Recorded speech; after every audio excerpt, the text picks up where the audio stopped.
আল মুমিনুনা ওয়াল মুমিনাতু বা'দুহুম আউলিয়াউ বা'দ, মুমিন এবং মুমিন নারী উভয়ে একজন অপরজনের বন্ধু। ইয়ামুরুনা বিল মা'রুফ, বন্ধু কি করে? একজন মুমিন ভালো কাজের আদেশ দিবে, ওয়ায়ানহাউনা আনিল মুনকার, খারাপ কাজের কি করবে? খারাপ কাজ থেকে বারণ করবে, নিষেধ করবে। এজন্য দাওয়াত এবং তাবলীগের মূল পয়েন্ট হলো মানুষকে ভালো কাজে উদ্বুদ্ধ করা, ভালো কাজে আহ্বান করা, ভালো কাজে পরামর্শ দেওয়া, সত্যের পথে নিয়ে আসা, হেদায়েতের আলোতে নিয়ে আসা, হেদায়েতের পথে নিয়ে আসা, আর খারাপ যা রয়েছে সকল মন্দ বিষয় থেকে বারণ করা। দাওয়াত ও তাবলীগের কাজ করতে গিয়ে জবরদস্তি করা যাবে না। ইসলামের পথে আহ্বান করতে গিয়ে কাউকে চাপাচাপি করা যাবে না, বাধ্য করা যাবে না। কারণ যিনি দায়ী হবেন, যিনি একজন প্রিচার হবেন, ইসলামিক প্রিচার, যিনি ইসলামে আহ্বান করবেন, তিনি অন্যকে চাপ সৃষ্টি করতে পারবেন না, অন্যের উপর ইসলামকে বাধ্য করে দিতে পারবেন না। দায়ীর কাজ হলো ইসলামের বাণী, ইসলামের কথা, সত্য কথা তাকে শুনিয়ে দেওয়া, নরম ভাষায়, মার্জিত ভাষায়, শালিত সুন্দর ভাষায় তাকে ইসলামের পথে নিয়ে আসা। তাকে জোর জবরদস্তি করতে পারবে না যে তোমাকে এটাই মানতেই হবে, না মানলে তোমাকে নিঃশেষ করে দিব।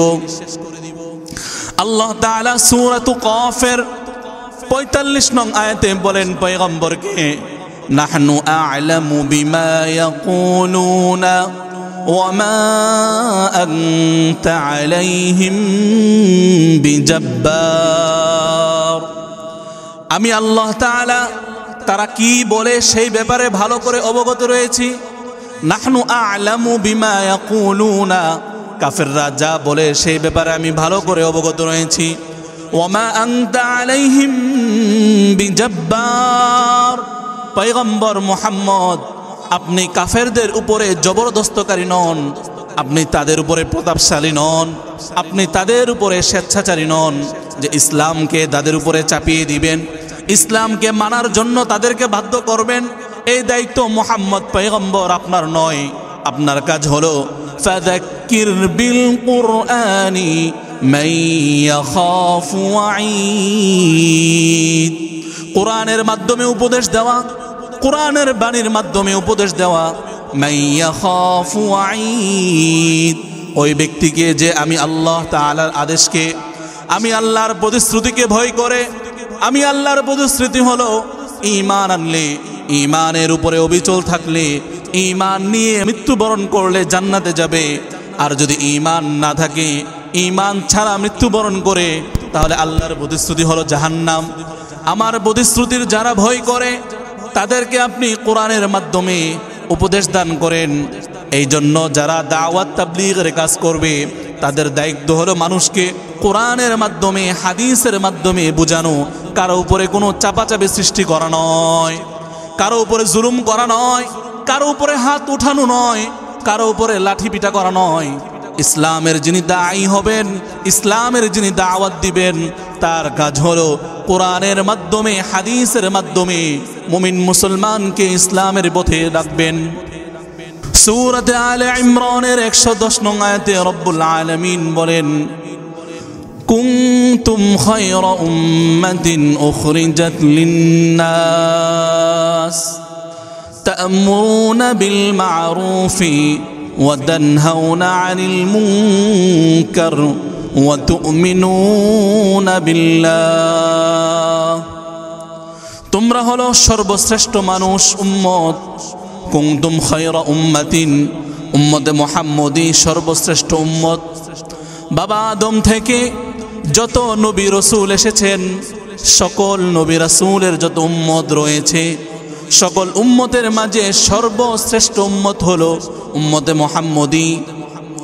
আল্লাহ তাআলা বলেন, উখরিজাত লিন-নাস, যাদেরকে মানুষের জন্য বের করা হয়েছে, উদ্ভাবন করা হয়েছে।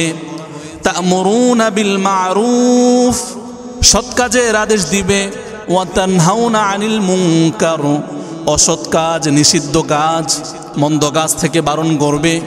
ওয়া তু'মিনুনা বিল্লাহ, আল্লাহর প্রতি ঈমান আনবে। ওয়ালাউ আমানা আহলুল কিতাবি লাকানা খায়রাল লাহুম, আল্লাহ বলেন আহলে কিতাব ইহুদি নাসারা তারা যদি ঈমান আনতো লাকানা খায়রাল লাহুম, তাদের জন্য ঈমান আনাটা অনেক ভালো হতো। কারণ একদিকে আহলে কিতাব যদি ইহুদি হয়, মূসা আলাইহিস সালামের প্রতি বিশ্বাস আছে, মূসা আলাইহিস সালামের কিতাবে তাওরাতের উপরে বিশ্বাস আছে, আবার পাশাপাশি মুহাম্মদের উপরও বিশ্বাস আছে, আবার মুহাম্মদুর রাসূলের উপরে প্রেরিত কিতাব আল কুরআনুল কারীমের উপরও কি হবে? বিশ্বাস হবে। এজন্য আল্লাহ বলেন আহলে কিতাব যদি ঈমান আনতো তাহলে তাদের ঈমান আনাটা অনেক উত্তম, অনেক ভালো হইতো।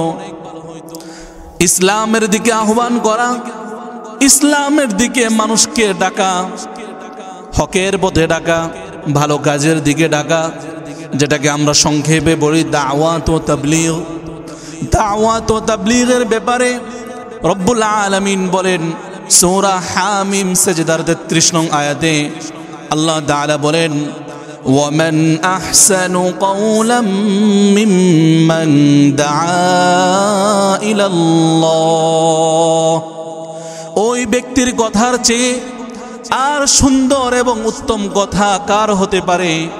দাআ ইলাল্লাহ, যে নিজের মুখনিসৃত বাণীর মাধ্যমে, মুখের বাণীর মাধ্যমে, কথার মাধ্যমে আল্লাহর পথে আহ্বান করে। ওয়া আমিলা সালিহা, শুধু রবের পথে আহ্বান করে এমন নয়, মানুষকে আল্লাহর পথে দাওয়াত দেয়। ওয়া আমিলা সালিহা, নিজে সৎকর্ম করে, ভালো কাজ করে। ওয়া ক্বালা ইন্নানি মিনাল মুসলিমিন, আবার বলে ঘোষণা দেয় আমি মুসলমানদের একজন, আমি মুসলমান। তো যে লোকটা আল্লাহর দিকে আহ্বান করে, নিজেও ভালো কাজ করে, আবার নিজেকে স্বীকৃতি দেয় আমি মুসলমান, ওই ব্যক্তির কথার চেয়ে আর কোনো শ্রেষ্ঠ কথা হতে পারে না। একজন যিনি ইসলামের দায়ী হবেন, ইসলামের যিনি দায়ী হবেন, ইসলামে যিনি আহ্বান করবেন, কোরআনের পথে, হাদিসের পথে, সিরাতে মুস্তাকিমের পথে যিনি মানুষকে আহ্বান করবেন, যিনি ইসলামিক প্রিচার হবেন, যিনি ইসলামিক স্পিকার হবেন, যিনি ইসলামিক বক্তা হবেন, দায়ী হবেন, তার ইমানি গুণাবলীর পাশাপাশি তার ফিজিক্যাল দৈহিক কিছু গুণাবলী দরকার। যেই গুণাবলী আল্লাহ তাআলা কোরআনে সূরাত তাহার 25 থেকে 28 নং আয়াতে বলেছেন। হযরতে মূসা আলাইহিস সালাম রবের কাছে প্রশ্ন করে বলেন রব্বি শরহ লি সাদরি ওয়া ইয়াসসির লি আমরি ওয়াহলুল উকদাতাম মিন লিসানি ইয়াফকাহু কওলি। রব্বি শরহ লি, আমার রব আপনি আমার বুককে প্রশস্ত করে দিন, সম্প্রসারিত করে দিন। ইয়াসসির লি আমরি, আমার এই গুরু দায়িত্ব, রিসালতের দায়িত্ব, তাবলীগের দায়িত্বকে সহজ করে দিন। ওয়াহলুল উকদাতাম মিন লিসানি, আমার জবানের যেই সমস্যা রয়েছে, আমার জবানের যে জড়তা রয়েছে, এই জড়তাকে দূর করে দিন। ইয়াফকাহু কওলি, যেন আমার উম্মত, যেন আমার সম্প্রদায় আমার কথা অনুধাবন করতে পারে, বুঝতে পারে। এজন্য ইসলামের দায়ী যারা হবে, যারা দায়ী ইলাল্লাহ হবে, যারা লা ইলাহা ইল্লাল্লাহ মুহাম্মাদুর রাসূলুল্লাহর দায়ী যারা হবে, তাদের কণ্ঠ হতে হবে বলিষ্ঠ কণ্ঠ, তাদের কণ্ঠ হতে হবে দৃঢ় কণ্ঠ, তাদের আমল হতে হবে সুন্দর, তাদের কাজ হতে হবে মার্জিত। একজন দায়ী যিনি হবেন, শুধু অন্যকে ভালো দিকে আহ্বান করবেন না। একজন যিনি তাবলীগ করবেন, শুধু অন্যকেই ভালো কাজে উদ্বুদ্ধ করবেন না, বরং অন্যকেও ভালো কাজে আহ্বানের পাশাপাশি নিজেও ভালো আমল করবেন।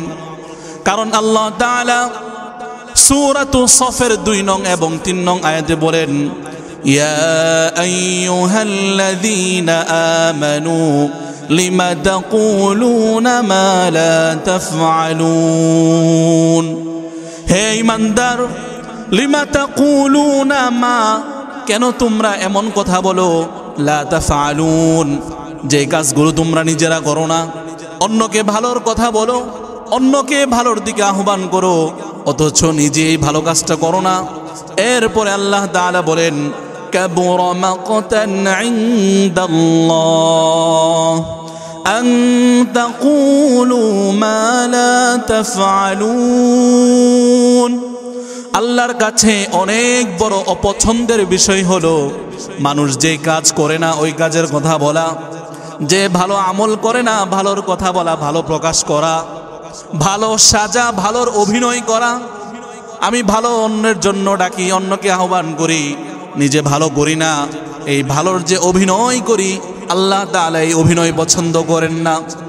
যে ইসলামের দায়ী হবে, অন্যকে ভালো কাজে আহ্বান করবে, নিজেও ভালো আমল করবে, নিজেও সৎ আমল করবে।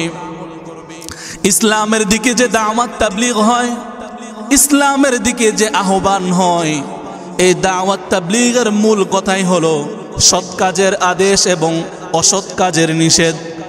ভালো কাজের পথে আহ্বান, মন্দ কাজের পথে বাধা, এটাই ইসলামের দাওয়াত এবং তাবলীগের মূল পয়েন্ট, মূল কাজ। কারণ আল্লাহ তাআলা সূরাতুত তাওবার ৭১ নং আয়াতে রব্বুল আলামিন বলেন আল মুমিনুনা ওয়াল মুমিনাতু বা'দুহুম আউলিয়াউ বা'দ। মুমিন এবং মুমিন নারীরা একে অপরের বন্ধু। ইমানদার একজন আরেকজনের বন্ধু। ইমানদার কাফেরের বন্ধু নয়, কাফেরও ইমানদারের বন্ধু নয়। এক ইমানদার অন্য ইমানদারের বন্ধু, দোস্ত। ঠিক একজন ইমানদার নারী অপর ইমানদার নারীর বান্ধবী, কিন্তু একজন ইমানদার নারী অপর কাফের মহিলার বান্ধবী হতে পারে না। রব্বুল আলামিন বলেন আল মুমিনুনা ওয়াল মুমিনাতু বা'দুহুম আউলিয়াউ বা'দ। মুমিন এবং মুমিন নারী উভয়ে একজন অপরজনের বন্ধু। ইয়ামুরুনা বিল মারুফ। বন্ধু কি করে? একজন মুমিন ভালো কাজের আদেশ দিবে, ওয়ায়ানহাউনা আনিল মুনকার। খারাপ কাজের কি করবে? খারাপ কাজ থেকে বারণ করবে, নিষেধ করবে। এজন্য দাওয়াত এবং তাবলীগের মূল পয়েন্ট হলো মানুষকে ভালো কাজে উদ্বুদ্ধ করা, ভালো কাজে আহ্বান করা, ভালো কাজে পরামর্শ দেওয়া, সত্যের পথে নিয়ে আসা, হেদায়েতের আলোতে নিয়ে আসা, হেদায়েতের পথে নিয়ে আসা, আর খারাপ যা রয়েছে সকল মন্দ বিষয় থেকে বারণ করা। দাওয়াত ও তাবলীগের কাজ করতে গিয়ে জবরদস্তি করা যাবে না। ইসলামের পথে আহ্বান করতে গিয়ে কাউকে চাপাচাপি করা যাবে না, বাধ্য করা যাবে না। কারণ যিনি দায়ী হবেন, যিনি একজন প্রিচার হবেন, ইসলামিক প্রিচার, যিনি ইসলামে আহ্বান করবেন, তিনি অন্যকে চাপ সৃষ্টি করতে পারবেন না, অন্যের উপর ইসলামকে বাধ্য করে দিতে পারবেন না। দায়ীর কাজ হলো ইসলামের বাণী, ইসলামের কথা, সত্য কথা তাকে শুনিয়ে দেওয়া, নরম ভাষায়, মার্জিত ভাষায়, শালিত সুন্দর ভাষায় তাকে ইসলামের পথে নিয়ে আসা। তাকে জোর জবরদস্তি করতে পারবে না যে তোমাকে এটাই মানতেই হবে, না মানলে তোমাকে নিঃশেষ করে দিব। আল্লাহ তাআলা সূরাতুল কাফের ৪৫ নং আয়াতে বলেন পয়গম্বরকে, নাহনু আ'লামু বিমা ইয়াকুলুনা ওয়া মা আনতা আলাইহিম বিজব্বার। আমি আল্লাহ তাআলা তারা কি বলে সেই ব্যাপারে ভালো করে অবগত রয়েছি। নাহনু আ'লামু বিমা ইয়াকুলুনা, কাফেররা যা বলে সেই ব্যাপারে আমি ভালো করে অবগত রয়েছি। ওয়া মা আনতা আলাইহিম বিজব্বার। পয়গম্বর মুহাম্মদ, আপনি কাফেরদের উপরে জবরদস্তকারী নন, আপনি তাদের উপরে প্রতাপশালী নন, আপনি তাদের উপরে স্বেচ্ছাচারী নন যে ইসলামকে তাদের উপরে চাপিয়ে দিবেন, ইসলামকে মানার জন্য তাদেরকে বাধ্য করবেন। এই দায়িত্ব মুহাম্মদ পয়গম্বর আপনার নয়। আপনার কাজ হলো ফাযাক্কির বিল কুরআনি মান ইয়াখাফু ওয়াঈদ। কোরআনের মাধ্যমে উপদেশ দেওয়া, কোরআনের বাণীর মাধ্যমে উপদেশ দেওয়া। মান ইয়াখাফু ওয়াঈদ, ওই ব্যক্তিকে যে আমি আল্লাহ তাআলার আদেশকে, আমি আল্লাহর প্রতিশ্রুতিকে ভয় করে। আমি আল্লাহর প্রতিশ্রুতি হলো ঈমান আনলে, ঈমানের উপরে অবিচল থাকলে, ঈমান নিয়ে মৃত্যুবরণ করলে জান্নাতে যাবে। আর যদি ঈমান না থাকে, ঈমান ছাড়া মৃত্যুবরণ করে, তাহলে আল্লাহর প্রতিশ্রুতি হলো জাহান্নাম। আমার প্রতিশ্রুতির যারা ভয় করে, তাদেরকে আপনি কোরআনের মাধ্যমে উপদেশ দান করেন। এই জন্য যারা দাওয়াত তাবলীগের কাজ করবে তাদের দায়িত্ব হলো মানুষকে কোরআনের মাধ্যমে হাদিসের মাধ্যমে বোঝানো, কারো উপরে কোনো চাপাচাপি সৃষ্টি করা নয়, কারো উপরে জুলুম করা নয়, কারো উপরে হাত উঠানো নয়, কারো উপরে লাঠি পিটা করা নয়। ইসলামের যিনি দায়ী হবেন, ইসলামের যিনি দাওয়াত দিবেন, তার কাজ হলো কোরআনের মাধ্যমে হাদিসের মাধ্যমে মুমিন মুসলমানকে ইসলামের পথে ডাকবেন। দাওয়াতের ব্যাপারে, তাবলীগের ব্যাপারে একজন দায়ীর জন্য গুরুত্বপূর্ণ বিষয় হলো কোনো ব্যক্তির অন্ধ অনুসরণ করতে পারবে না। একজন দায়ী যিনি হবেন, যিনি দায়ী ইলাল্লাহ হবেন, ইসলামের পথে যিনি ডাকবেন অন্যকে, তিনি কখনোই কোনো ব্যক্তির অন্ধ অনুসরণ করতে পারবে না। ওই ব্যক্তি যা বলবে তাই মানবো, যা বলবে না তা মানবো না, এমনটা হতে পারবে না। আপনি যদি কারো কথায় উঠেন বসেন বিবেক বিবেচনা না করে, ওটাকেই বলা হয় অন্ধভক্তি। দাওয়াত ও তাবলীগের ক্ষেত্রে কোনো কি করা যাবে না, অন্ধভক্তি করা যাবে না, অন্ধভাবে অনুসরণ করা যাবে না। মুমিন মুসলমান ভালো করে বুঝেন, একজন মুমিন মুসলমান কার অনুসরণ করবে? মুমিন মুসলমান অনুসরণ করবে কোরআনের এবং হাদিসের। মুমিন মুসলমান কাকে মানবে? কোরআন মানবে, হাদিস মানবে। কোরআন আর হাদিসের বাহিরে যা রয়েছে মুমিন মুসলমান সবগুলো ছুঁড়ে ফেলবে। এজন্য লম্বা টুপিওয়ালা আমার আপনার আদর্শ নয় যদি তার মাঝে কোরআন না থাকে, হাদিস না থাকে। লম্বা তসবিওয়ালা, তার মাঝে কোরআন নাই, হাদিস নাই, সে আমার অনুসরণীয় নয়। লম্বা পাগড়িওয়ালা, বাবরিওয়ালা, তার মাঝে কোরআন নাই, হাদিস নাই, কোরআনের উপরে আমল নাই, হাদিসের উপরে আমল নাই, সে আমার আপনার অনুকরণীয় আইডল হতে পারে না। বড় বড় ইল্লাল্লাহর জিকির করে, বড় বড় লা ইলাহা ইল্লাল্লাহ বলে টান মারে, ইসলামের অন্যান্য শরীয়তকে বৃদ্ধাঙ্গুলি দেখায়, ওই ব্যক্তি আমার আপনার অনুসরণীয় নয়। একজন মুমিনের, একজন মুসলমানের অনুসরণীয় কে হবে? যার মাঝে পরিপূর্ণরূপে কোরআন এবং হাদিসের আমল থাকবে। মুমিনের জন্য, মুসলমানের জন্য ওই ব্যক্তি কি হবে? আইডল হবে, অনুসরণীয় হবে। ওই ব্যক্তি মুমিনের জন্য উসওয়া হবে, আদর্শ হবে। আর যার মাঝে কোরআন এবং হাদিসের পরিপূর্ণ আমল নাই, যত বড় পাগড়ি লাগাক, যত বড় টুপি লাগাক, যত বড় তাসবিহ টিপক, সে কোনোদিন মুমিনের জন্য, মুসলমানের জন্য কি হতে পারে না? আদর্শ হতে পারে না। মুমিনের জন্য, মুসলমানের জন্য আদর্শ কে হবে? যার মাঝে কোরআনের বাস্তবায়ন থাকবে, যার মাঝে হাদিসের বাস্তবায়ন থাকবে, যার মাঝে কোরআনের নিষিদ্ধ বিষয়গুলো বর্জনের বাস্তবায়ন থাকবে, সেই হবে মুমিনের জন্য, মুসলমানের জন্য আদর্শ। নাম অনেক বড় বড়, নামের শুরুতে বড় বড় টাইটেল, মুফতি, আল্লামা, শাইখুল হাদিস, অনেক বড় বড় টাইটেল। এত বড় টাইটেলের কেউ মানুষের কি হবে না? একজন আদর্শ হবে না। একজন আদর্শ সেই হবে যে কোরআন এবং হাদিস অনুযায়ী কি করবে? আমল করবে। কোরআন এবং হাদিসের পরে আমি দেখব টাইটেল আছে কিনা নাই। কোরআন হাদিস থাকলে টাইটেলের কোনো প্রয়োজন নাই, পাগড়িরও দরকার নাই। শুধুমাত্র নবীর সুন্নত থাকলো, কোরআন ও হাদিস থাকলো, সেই কি হবে? মুমিন মুসলমানের আদর্শ হবে। মোহতারাম হাজরিন, দাওয়াত এবং তাবলীগের পথে জায়গায় জায়গায় মুড়ে মুড়ে দাওয়াত তাবলীগের যে রাস্তা রয়েছে, যে পথ রয়েছে, এই পথের মুড়ে মুড়ে শয়তান উৎপেতে বসে আছে। শয়তান বসে আছে, যাবে আর আমি খপ করে ধরে ফেলবো, আমি তাকে ষড়যন্ত্র করব, ওয়াসওয়াসা দিব, কুমন্ত্রণা দিব। এজন্য পয়গম্বরকে রব নির্দেশ করেন সূরাতুল মুমিনুনের 97 নং 98 নং আয়াতে দোয়া শিখিয়ে দিয়েছেন। একজন দায়ী দোয়া করবে রব্বুল আলামিনের কাছে, কুর রব্বি ইন্নী আউযু বিকা মিন হামাযাতিশ শায়াতিন। পয়গম্বর আপনি বলেন, রব্বি আমার রব, ইন্নী আউযু বিকা, আমি আপনার কাছে আশ্রয় প্রার্থনা করি, মিন হামাযাতিশ শায়াতিন, শয়তানের প্ররোচনা থেকে। শয়তান আমাকে আপনাকে নানাভাবে ফিতনায় লিপ্ত করবে, ফাসাদে লিপ্ত করবে।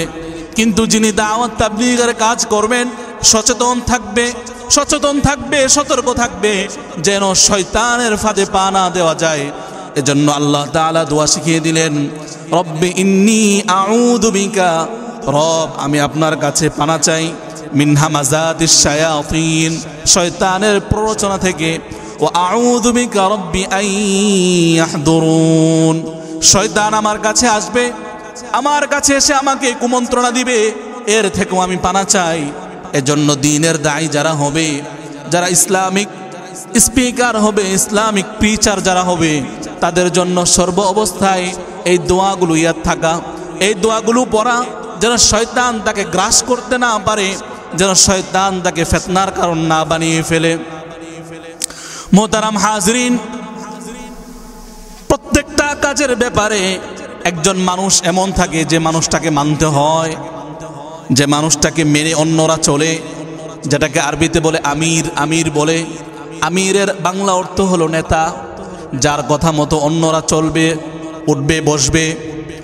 আমিরের কথা মানা আবশ্যক, আমির যেভাবে বলবে সেভাবেই চলতে হবে। আর আমিরকে মানা, এটাকে আরবিতে বলা হয় ইতাআত, মানে আনুগত্য করা। আরবিতে আনুগত্যর শব্দ হলো ইতাআত, আনুগত্য করা। বাংলা এবং ইংলিশে বলে ফ্লো, অনুসরণ করা।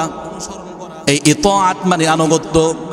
একজন মানুষ তার আমিরের আনুগত্য কতক্ষণ করবে, একজন মানুষ তার আমিরের আনুগত্য কতক্ষণ পর্যন্ত করবে, ইতাআত কতক্ষণ পর্যন্ত চালিয়ে যাবে।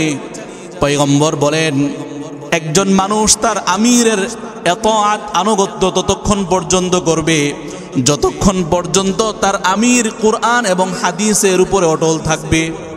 যদি আপনার আমার আমির আদেশ দেয় অন্যায় কাজ করার জন্য, তখন ওই আমিরের আদেশ মানা আমার জন্য ওয়াজিব নয়। যখন আপনার আমির আমাকে আদেশ দিবে, আপনাকে আদেশ দিবে পাপাচার করার জন্য, ওই পাপাচারের কথা শোনা আমার আপনার জন্য আবশ্যক নয়। তাই তো পয়গম্বর বলেন, সুনানে সহিহুল বুখারীর 2955 নং হাদিসে পয়গম্বর বলেন, عن عبد الله بن عمر رضي الله تعالى عنه قال قال النبي صلى الله عليه وسلم السمع والطاعة حق السمع شنا الطاعة منا আমিরের কথা শোনা এবং মানা হাক্কুন আবশ্যক মা লাম ইউমার বিল মাসিয়াতি, যে পর্যন্ত নাফরমানির কোনো আদেশ দিবে না, যে পর্যন্ত পাপাচারের আদেশ দিবে না আমির, সে পর্যন্ত আমিরের কথা কি করতে হবে? আস-সামউ শুনতে হবে, আত-তাআতু মানতে হবে, পালন করতে হবে। ফাইদা উমিরা বিল মাসিয়াতি, আর যখনই আমার আপনার আমির, আমার আপনার নেতা আদেশ দিবে তুমি এই অন্যায় কাজটা করো, তুমি এই গুনাহের কাজ করো, ফালা তাআতা ওয়ালা সামআ, ফালা সামআ ওয়ালা তাআতা, তখন কোনো শোনাও যাবে না এবং মান্যও করা যাবে না। কারণ অন্য এক হাদিসে পয়গম্বর বলেন, লা তাআতা লিমাখলুকিন ফি মাসিয়াতিল খালিক, সৃষ্টিকর্তার নাফরমানি করে কোনো মাখলুকের কি করা যাবে না? আনুগত্য করা যাবে না। একজন মাখলুক, তাকে সন্তুষ্ট করতে চান, অথচ তাকে সন্তুষ্ট করতে গেলে আল্লাহ নারাজ হয়ে যান, এই কাজ আপনা আমার করার জন্য কি নয়, আবশ্যক নয়। এজন্য লা তাআতা লিমাখলুকিন ফি মাসিয়াতিল খালিক, সৃষ্টিকর্তার নাফরমানি হয়ে যায় এমন কাজের মাধ্যমে কোনো মাখলুককে সন্তুষ্ট করা যাবে না। এজন্য মুমিন মুসলমান, দাওয়াত তাবলীগের কাজ অনেক সূক্ষ্ম কাজ। দাওয়াত তাবলীগের কাজ নবীওয়ালা কাজ, নবীওয়ালা কাজ করতে হবে নবী পন্থায়। এ পর্যন্ত কোনোদিন শুনেছেন পৃথিবীর কোনো নবী, কোনো রসুল দাওয়াত দিতে গিয়ে কোনো কাফেরকে চটকানা মেরেছে? এ পর্যন্ত কোনোদিন শুনেছেন কোনো দাঈ ইলাল্লাহ কোনো মানুষের মাথায় আঘাত করেছে? এ পর্যন্ত কোনোদিন শুনেছেন কোনো নবী, কোনো রসুল কোনো মানুষের জামা ছিঁড়ে ফেলেছে? কোনো নবী নয়, কোনো রাসূল নয়, কোনো দাঈ, প্রকৃত দাঈ, হাক্কানি দাঈ, খুদা বিরু আল্লাহওয়ালা দাঈ, যিনি তিনি মানুষের গায়ে কখনো আঘাত করেন না, বরং তিনি অন্য মানুষের আঘাত সহ্য করেন, অন্যের কটু কথা সহ্য করেন, অন্যের টিটকারি সহ্য করে দিনের পথে দাওয়াত দেয়, অন্যের মন্দ কথাগুলো সহ্য করে আল্লাহর পথে অটল থাকে, অবিচল থাকে। এজন্য মুমিন মুসলমান দাওয়াত ও তাবলীগের কাজ করতে হবে ধৈর্যের সাথে, সহনশীলতার সাথে। এই কথা ভালো করে মনে রাখতে হবে, আমি দাওয়াত তাবলীগের কাজ করব ভালোর জন্য, এই ভালো করতে গিয়ে কোনো অন্যায় করা যাবে না, যদি অন্যায় করে ফেলি ভালোর ভালোত্ব আর অবিচল থাকবে না, ভালো থাকবে না। ভালোটা তখন কি হয়ে যাবে? মন্দ হয়ে যাবে। এক ড্রাম দুধের মাঝে, এক ড্রাম দুধের মাঝে 1 ফোঁটা প্রস্রাব পড়লে ওই 1 ড্রাম দুধের কোনো মূল্য নাই। এক ড্রাম দুধের মাঝে 1 ফোঁটা প্রস্রাব পড়লে দুধের কোনো মূল্য আছে? 1 ড্রাম মধুর মাঝে 1 ফোঁটা প্রস্রাব পড়লে মধুর কোনো মূল্য আছে? কোনোটার মূল্য নাই। এজন্য দাওয়াত তাবলীগ হচ্ছে ইসলামের একেবারে খাঁটি জিনিস, ভালো বিষয়। এই কাজের সাথে কি করা যাবে না? মন্দ কোনো ফিতনা ফাসাদ যুক্ত করা যাবে না। মোহতারাম হাজরিন, আমি আপনি যখন অন্য কাউকে দাওয়াত দিব, অন্য কাউকে আল্লাহর পথে আহ্বান করব, তখন খেয়াল রাখতে হবে আমার আপনার দাওয়াতে যেন কোনো বাড়াবাড়ি না হয়ে যায়, আমার আপনার দাওয়াতে আল্লাহর সীমা লঙ্ঘন হয়ে যায় এমন কোনো কাজ করা যাবে না। কারণ আপনি আল্লাহর পথে আহ্বান করছেন, অথচ যার পথে আপনি মানুষকে ডাকছেন, আহ্বান করছেন, ওই রব্বুল আলামিন বলেন আমি সীমা লঙ্ঘনকারী যারা, তাদেরকে হেদায়েত দেই না। যারা সীমা লঙ্ঘনকারী, যারা সীমা লঙ্ঘন করে আমি আল্লাহ তাদেরকে হেদায়েত দেই না। সূরা মুমিনের 28 নং আয়াতে আল্লাহ তাআলা বলেন ইন্নাল্লাহা লা ইয়াহদি মান হুয়া মুসরিফুন। ওই মানুষটাকে হেদায়েত দেয় না যে সীমা লঙ্ঘন করে। তাহলে যারা দাওয়াত দিতে গিয়ে আল্লাহর হুকুমকে মানে না, যারা দাওয়াত তাবলীগের কাজে গিয়ে আল্লাহর হুকুমকে নিজের হাতে তুলে ফেলে, যারা অন্যায় করে অবিচার করে, রব্বুল আলামিন বললেন লা ইয়াহদি, আল্লাহ তাদেরকে হেদায়েত দেয় না। এখানে আল্লাহ আরেকটা কথা বলেছেন মান হুয়া মুসরিফুন কাযযাব, যে দাওয়াত তাবলীগের কাজে যাবে, মানুষকে মিথ্যা বলবে, মিথ্যা অপবাদ দিবে, আল্লাহ তাআলা তাকেও কি করেন না? হেদায়েত দেয় না। এজন্য প্রিয় ভাই আমার, মুমিন মুসলমান যখন দাওয়াত ও তাবলীগের কাজ করব, 2 বিষয় থেকে বিরত থাকব। মুসরিফুন ইসরাফ, সীমালঙ্ঘন, সীমালঙ্ঘন থেকে বিরত থাকব। 2 নাম্বার কাযযাব, মিথ্যা, এই মিথ্যা অপবাদ থেকে বিরত থাকব। কারণ মিথ্যা যেখানে যায় ওখানে বিপদ নিয়ে আসে। মিথ্যা গুনাহ আর গুনাহ মানুষকে জাহান্নামে নিয়ে যায়।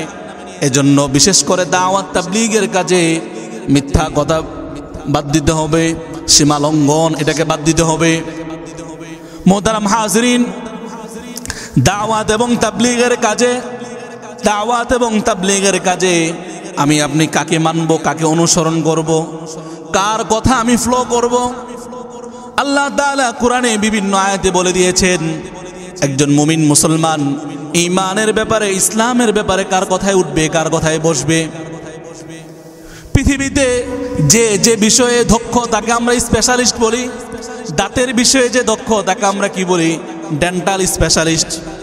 যে সায়েন্টিস্ট তাকে আমরা কি বলি? সায়েন্টিস্ট বলি। আর পৃথিবীতে ধর্মনি যারা বিশেষজ্ঞ, ধর্মের ব্যাপারে যাদের বিশেষ ইলম রয়েছে, ওই ইলমওয়ালাদেরকে বলে আলেম। ধর্মের ব্যাপারে যারা স্পেশালিস্ট তাদেরকে কি বলে? জোরে বলেন, কি বলে? ধর্মের ব্যাপারে যারা স্পেশালিস্ট, যারা বিশেষজ্ঞ, তারা হলো আলেম। এজন্য কোনো সায়েন্টিস্ট, বিজ্ঞানী কোনো কি নয়, আলেম নয়। অন্য কোন স্পেশালিস্ট ডক্টর সে কি নয়, আলেম নয়। ইসলামের স্পেশালিস্ট হলো আলেম। অতএব দাওয়াত তাবলীগের কাজে কার কথা শুনতে হবে, মানতে হবে? জোরে বলেন, আরো জোরে বলেন, কার কথা মানতে হবে? আলেমদের কথা মানতে হবে। পয়গম্বর বলেছেন আল উলামাউ ওয়ারাসাতুল আম্বিয়া, আলেম হচ্ছে আম্বিয়াদের ওয়ারিস। নবী বলে নাই আল আতিব্বাউ ওয়ারাসাতুল আম্বিয়া, ডাক্তার নবীর ওয়ারিস, কোথাও বলে নাই নবী এই কথাই বলে নাই। আল মুহান্দিসুনা ওয়ারাসাতুল আম্বিয়া, বিজ্ঞানী নবীর ওয়ারিস, এ কথা কোথাও বলে নাই। আল আগনিয়া ওয়ারাসাতুল আম্বিয়া, ধনী মানুষ, টাকাওয়ালা মানুষ নবীর ওয়ারিস, কোথায় বলে নাই, কোথাও এ কথা বলেন নাই।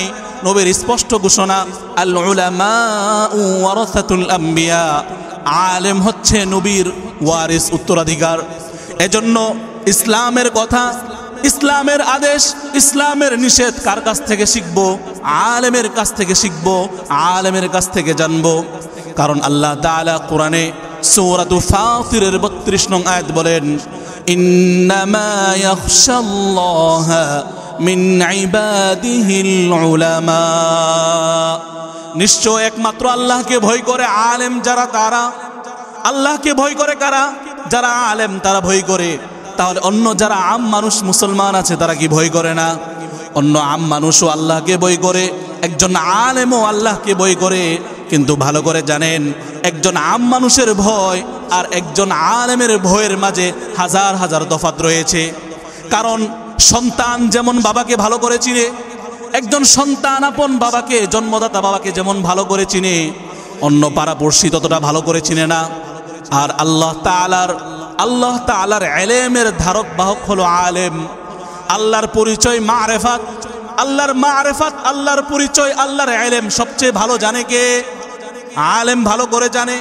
এজন্য রব্বুল আলামিন সূরাতুল ফাতিরের ৩২ নং আয়াতে ঘোষণা দিয়ে দিলেন, ইন্নামা ইয়াখশাল্লাহা মিন ইবাদিহিল উলামা।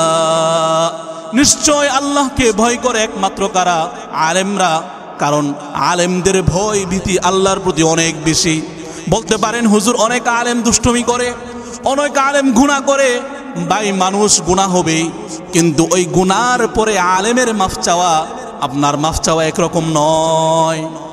রব্বুল আলামিন ওই আলেমের মাফ চাওয়া, ওই আলেমের এক সেজদা, ওই আলেমের 2 রাকাত নামাজ আপনার নামাজ এক সমান নয়। কারণ সে একেবারে পিওরলি মন থেকে, দিল থেকে সবগুলো কার জন্য করে? আল্লাহর জন্য করে। আল্লাহ তাআলা সূরাতু জুমারের 9 নং আয়াতে আলেমের মর্যাদাকে দিকে বলেন, কুল হাল ইয়াস্তাউিল্লাযীনা ইয়ালামুনা ওয়াল্লাযীনা লা ইয়ালামুন। পয়গম্বর আপনি বলে দিন, যারা জানে আর যারা জানে না তারা কি উভয়ে বরাবর? তারা উভয়ে কখনো বরাবর হতে পারে না। আপনারা মনে করতে পারেন যারা ডাক্তারি জানে আর জানে না তারা কি বরাবর? এখানে ডাক্তারি বিদ্যার কোনো আলোচনা নয়, এখানে কোনো বিজ্ঞানের কোনো আলোচনা নয়। যারা আল্লাহকে জানে, আল্লাহকে বুঝে, আল্লাহকে চিনে, আল্লাহর মহব্বত ভালোবাসা ধারণ করে, তারা আর যারা ধারণ করে না তারা কি বরাবর কিনা এটা বলেন? যারা আল্লাহকে চিনে, আল্লাহকে ভালোবাসে, আল্লাহকে মহব্বত করে, আল্লাহর পরিচয়, আল্লাহর মারিফাত ধারণ করে, তারা আর যারা জানে না তারা বরাবর নয়। আল্লাহ তাআলা সূরাতুল মুজাদালা 28 নং পারার প্রথম সূরাতুল মুজাদালার 11 নং আয়াতে রব্বুল আলামিন বলেন, ইয়ারফাইল্লাহুল্লাযীনা আমানু মিনকুম ওয়াল্লাযীনা উতুল ইলমা দারাজাত। আল্লাযীনা উতুল ইলমা, যাদেরকে ইলম দেওয়া হয়েছে আল্লাহ পাক তাদেরকে মর্যাদা দিয়েছেন। ইয়ারফাইল্লাহুল্লাযীনা আমানু মিনকুম, তোমাদের মধ্যকার যারা ঈমানদার, ঈমান এনেছে, আল্লাহ পাক তাদেরকে মর্যাদা দিয়েছেন, তাদেরকে উচ্চ স্তর দিয়েছেন।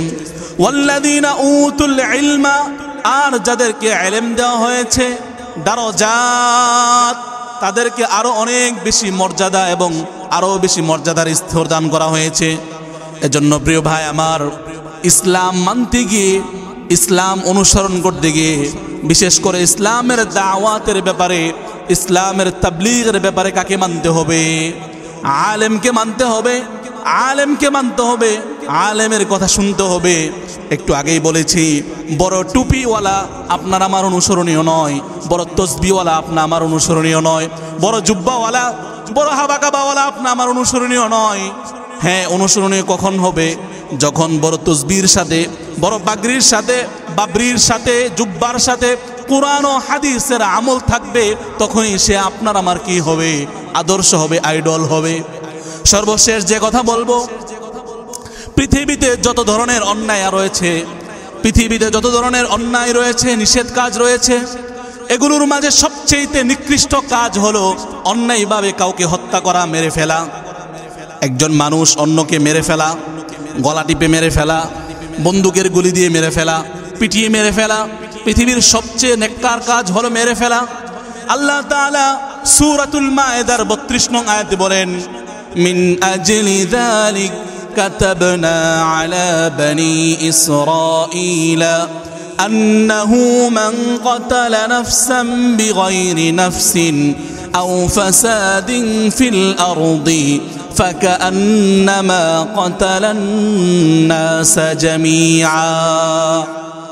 রব্বুল আলামিন এই মায়েদার 32 নং আয়াতের আগের আয়াতে পৃথিবীর প্রথম হত্যা ঘটনা হাবিল কাবিল, 2 ভাইয়ের মারামারি এবং হত্যার ঘটনা আনছেন।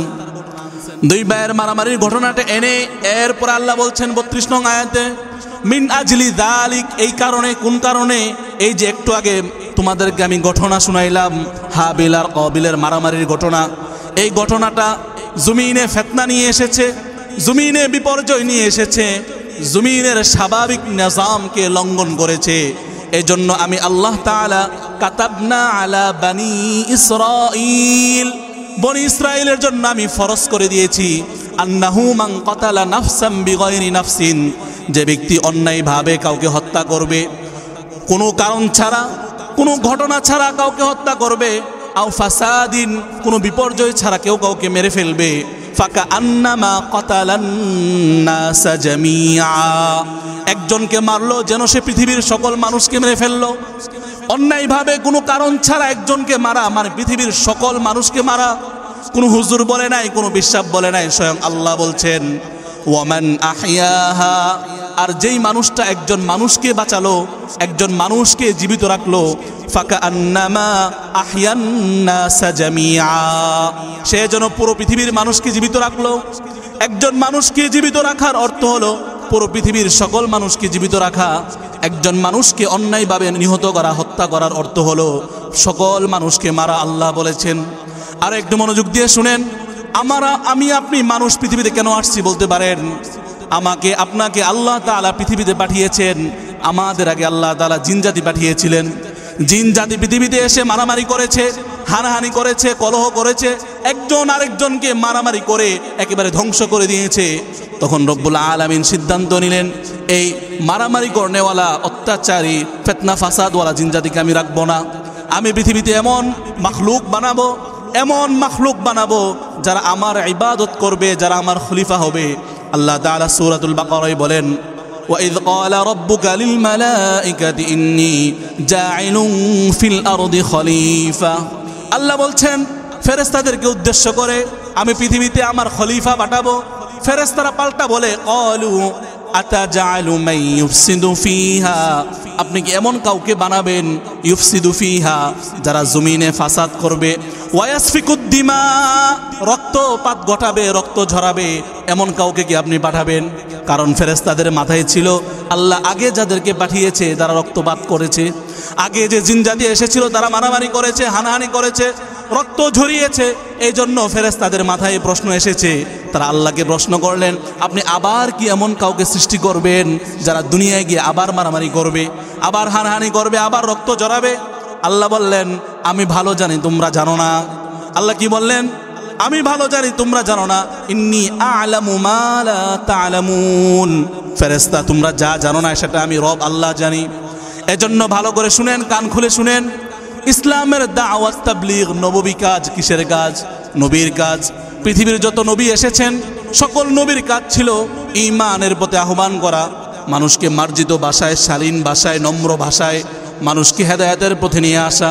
কিন্তু পৃথিবীর কোনো নবী, কোনো রসুল কারো কলারে হাত দেয়নি, কারো গালে হাত তুলেনি, কারো গায়ে কোনোদিন বেত দিয়ে বাড়ি দেয়নি এবং কারো মাথা ফাটায়নি।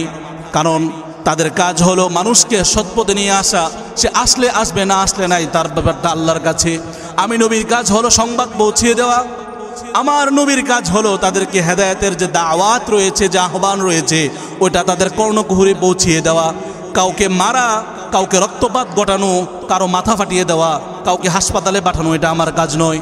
এজন্য মুমিন মুসলমান দাওয়াত তাবলীগের কাজ করব ভদ্রতার সাথে, মার্জিত ব্যবহারের মাধ্যমে। আমার আপনার নবী কত রহম ছিলেন, কত দয়ালু ছিলেন। তায়েফের ময়দানে শরীর থেকে রক্ত ঝরছিল, তখন ও দোয়া করছেন, আল্লাহ এরা অবুঝ জাতি, বুঝে না, আমার কওমেরা বুঝে না। আমার এই জাতি আমার শরীরে পাথর মেরে মেরে আমাকে জখম করে রক্তপাত করেছে।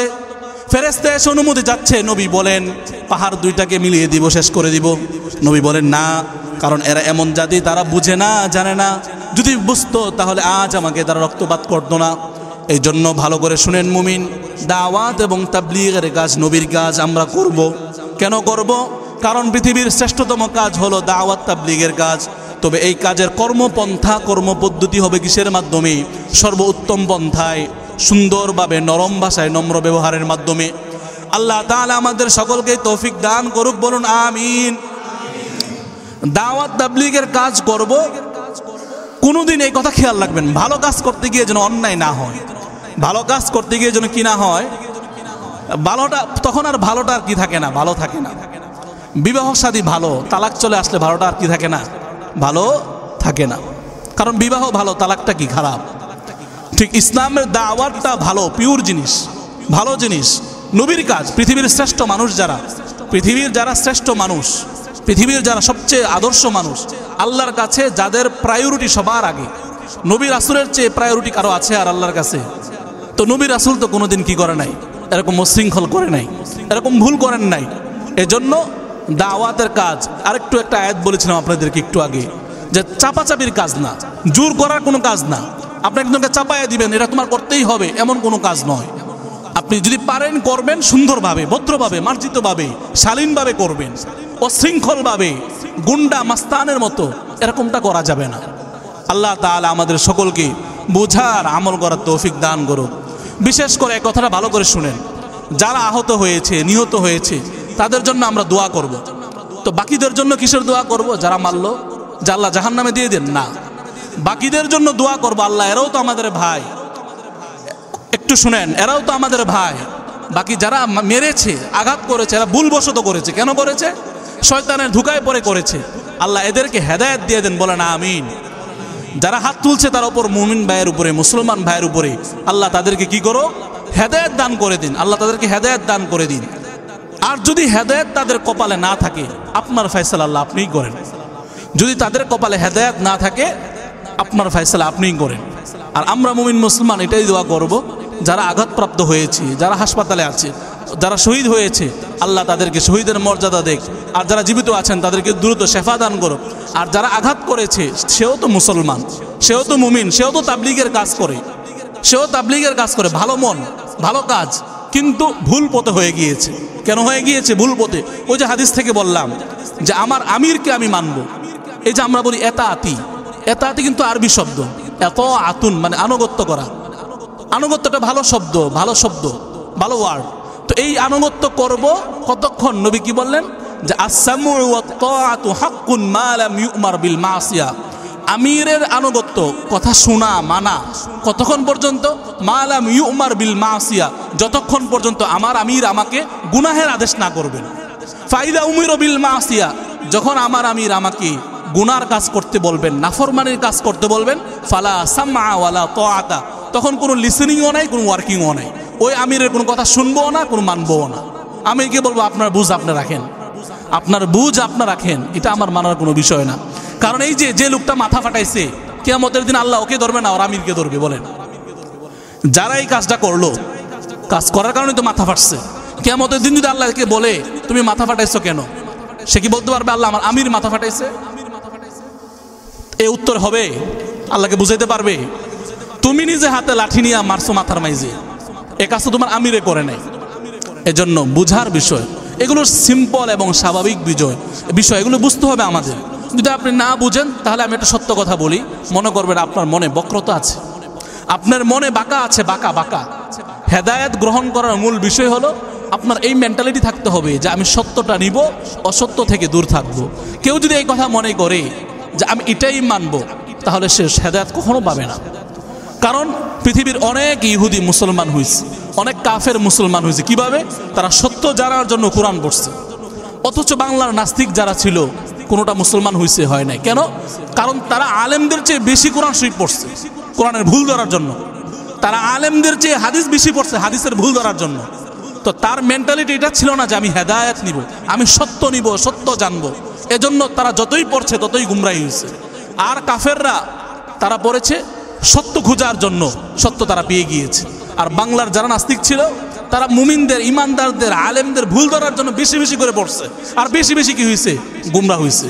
এজন্য আপনার আমার মনটাকে ফ্রেশ রাখতে হবে। কেমন ফ্রেশ? কোনটা সত্য আমি ওইটাই নিব। আল্লাহ আমাকে তৌফিক দেন। দোয়া, আল্লাহুম্মা আরিনাল হাক্কা হাক্কা, আল্লাহ আপনি আমাকে সত্যকে সত্য হিসেবে দেখান। ও আরিনাল বাতিলা বাতিলা, আল্লাহ যেটা বাতিল গুমরা, ওটা আমাকে আমার সামনে বাতিল হিসেবেই দেখান। এটা একজন মুমিনের দোয়া। কি দোয়া?